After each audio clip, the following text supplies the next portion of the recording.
Andy, thank you for coming in today. You do come to the University of Bradford City on a regular basis, but how does it feel to come back and see it all like you do?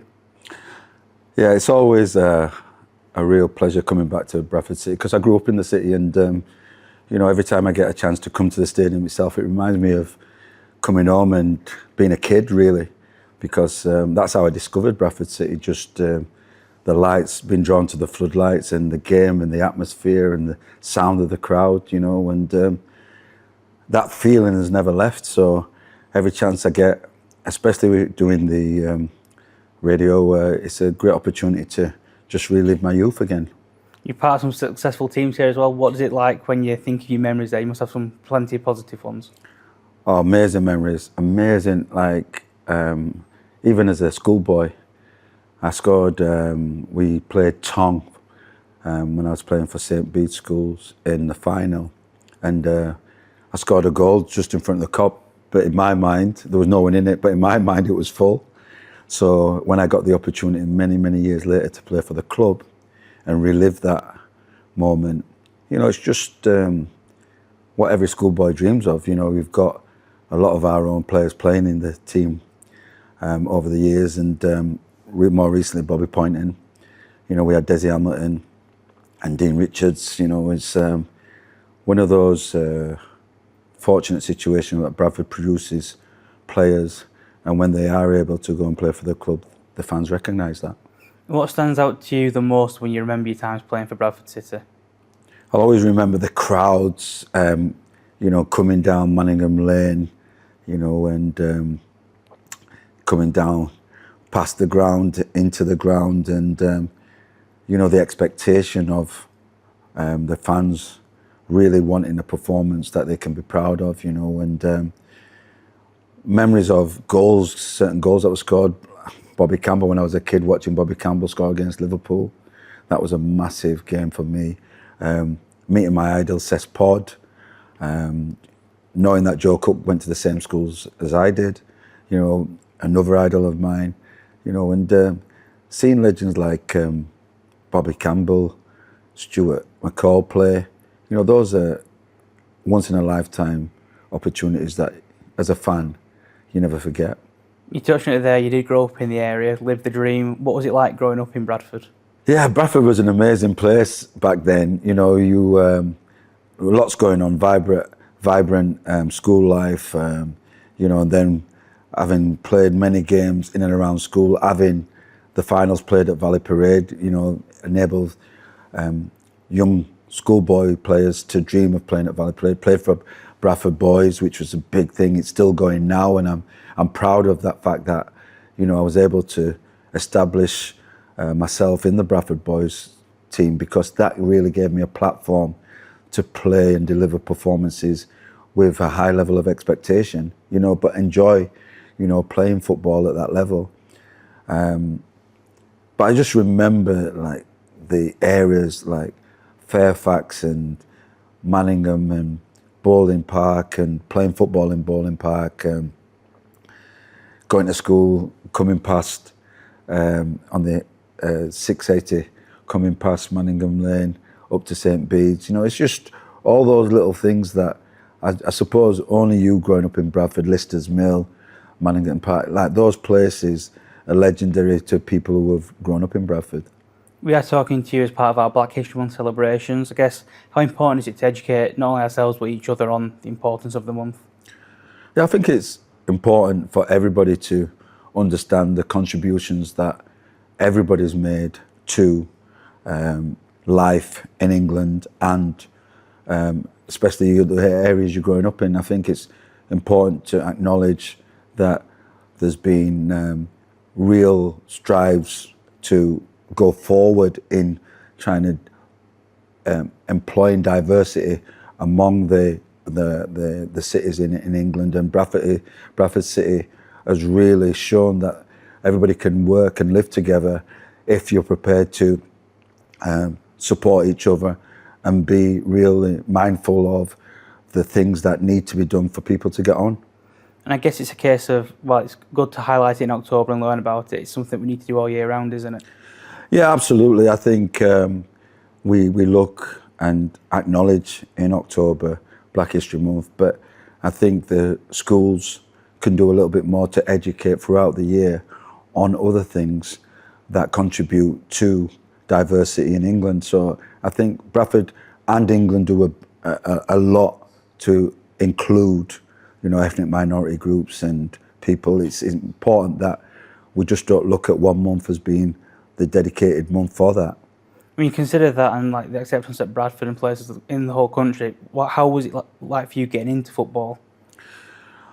It's funny because when I look back now, I didn't realise at the time, but I was the only player that's on my black player or player of colour that's on my team.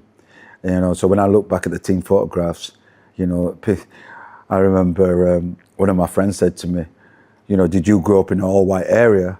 Because that was how it seemed when they looked at my team sheets. Like their other team sheets and other team photographs were, quite mixed. But in Bradford at that time, and it made me realise that, you had to really put up with a lot of challenges to really establish yourself within the school team. But I've got to say, the teachers and the selectors of the teams that I played for were really inspirational for me, because they said it was all about ability and, and the attitude to wanting to play and enjoy football.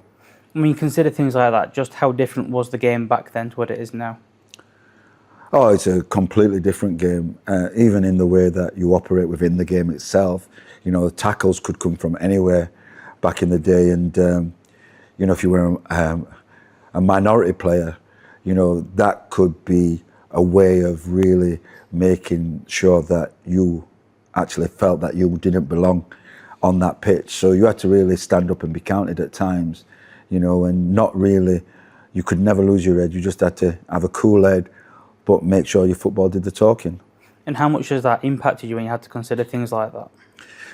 I think it's been a really good learning curve, really, because in life, you're not always going to get things your own way. You're going to have to fight in the right way to establish yourself. And I think this is what we all have to do. You've got to fight to establish yourself. You've got to show that resilience, that character, because a lot of the days and a lot of the times, people want to see that you really want to be determined at what you're doing. Society was different as well as just football. Last year we heard about Chris Kamara's stories and some of the challenges he faced going into the game. I guess you said it kind of was the same for you. Yeah, it was funny because we went to, out of town, we went to Spennymoor with Bradford boys, and in the team there were a few black players. My younger brother Chris, so it was a dual team that went up there. I think it was about the under-12s and the under-15s. And when we got into the ground, just to watch the Spennymoor United game, we could hear some chanting going on. And we were all looking around like, what's this chanting about? And when we looked over the perimeter fence, there were a group of skinhead boys shouting, "You black bees, you black bees, you black bees." And we were like, what's going on? And the school teachers, fair dues to them, because they acknowledged what was going on, and they made sure they sneaked us out of the ground as a small group, the white and the black kids, right, together. And the group chased us, threw bottles after us. So we knew, and we'll always know, that it's hard to fit in. But when you go to places, you've got to really never take for granted that there could be challenges in really accepting what you have to do. And we've seen nowadays, if something like that happens, it'll be the people giving the horrible abuse that get ejected from the stadium. But do you believe progress has been made? Yeah, I absolutely do. And it has been made, without a doubt. But we still need to do more, because it still seems to be acceptable to be able to chant these things and, see if people are prepared to challenge that behaviour. I think we should always challenge behaviour if it's not appropriate in the way that we expect people to behave at football grounds. This is a theatre, and if you go to any theatre, you watch, you applaud, and you encourage. And if you can't do that, then don't do the opposite. Just sit and encourage your team, and hopefully the best team wins. You know, and that's been one of the challenges in England, because we found that people seem to feel that some of the behaviour that goes on is acceptable, and we've got to put a marker down and let people know actually it's not, and we're not going to stand for it. And that's it, isn't it? There's quite a big difference of just not being racist yourself, but also being anti-racist and calling it out. Yeah, I think that's the challenge, because when I was growing up, if you challenged that kind of behaviour, it was seen as having a chip on your shoulder, or it was seen as people were having banter. You know, people often hid in the changing room behind banter. And I still feel that even today, people think that it's acceptable to have banter at the expense of somebody else. And we've got to let people know it's not acceptable and call it out. And that's it, isn't it? We've seen in football this season, racist abuse has been reported and people have been punished for it. But what do you think we can do moving forward to improve on it still, because there is work still to do? I think we've got to talk about it more than anything. You know, no one's got the answers. You know, and it's important that when we discuss these kinds of behaviour, even the initiatives, everybody's got to accept that it needs a partnership and alliedship to come together and discuss what's going on, as opposed to people looking for answers or people trying to tell people what the answer is. We've got to discuss and come up with ways of finding the best ways of the solutions to these problems. And how vital is it when we see the swift action taken? How vital is it to see that acted on so quickly? I love zero tolerance, I really do. I think that's the way that football's going. I think that's the way that society should go. So just so that people don't have any grey areas. You know, it's either right or wrong. There's no in between. You know, and if we can show that there's very little acceptance in discriminatory behaviour, then we're going somewhere to really making a difference. This weekend just comes the EFL's Together Against Racism campaign fixture, where we launched our Together Bantams brand. We've also got charities that just kick it out and doing things to help. How vital are those organisations and governing bodies in helping? Well, this is a real tricky one for me, because I've been part of the Kick It Out campaign since the early 80s, and I really feel that it's a beneficial campaign. However, I don't really feel that it should be left to them alone to govern our football policies or to help initiatives. You know, they are actually set up by the FA and the PFA, so it's very difficult for them to speak out. So I think it's independence that's needed, people that can really challenge some of the behaviour and some of the initiatives that come in, because I think initiatives are good, but once we've gone past the initiative, how did we then implement the strategies going forward? You touched on it there, you've been involved quite a while, but what progress have you seen, and what's the experience been like over that 40 years? It's been encouraging. It's been encouraging. I think there's lots that we've done to help people of colour come in, and I think sometimes that can affect how majorities can look at situations, because they can see it and think, are they getting too much help? You know, for example, in football coaching and management, you know, there's only 2 Premier League managers at the moment of colour, or in the league of colour. So there's no Premier League managers. There's Darren Moore and Liam Rosenior. But we find that, you know, people keep saying that there need to be more black coaching managers. I think that black coaching managers need to step up a little bit more and put themselves forward in uncomfortable situations, which they have done. And then we need to be challenged in ways that other people are being challenged. I think the game will be better for it. You know, if you've just got one area of management being selected all the time, then you're not going to get that diversity. You're not going to get changes of formations and different ways of playing. And I think that can only be good for football. I guess football can play a big role in changing people's perceptions as well, can't it? When you look at players on the pitch performing, getting support from fans. Yeah, what we've seen is that has been a massive change. You know, the number of players that are playing now than when I first started has tripled.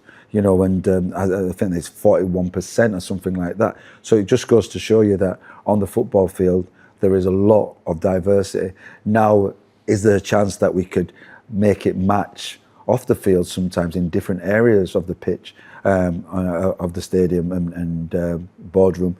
But it's changed, and it's changing slowly, and that's positive. And it's encouraging that kids from all areas from school can identify with what's going on at football clubs, whether it be on the pitch or off the pitch. And like you say, those players out on the pitch, they've got a real platform and a real chance to change as well, haven't they? I think that's been the real beauty of what football's done over the last 30 years.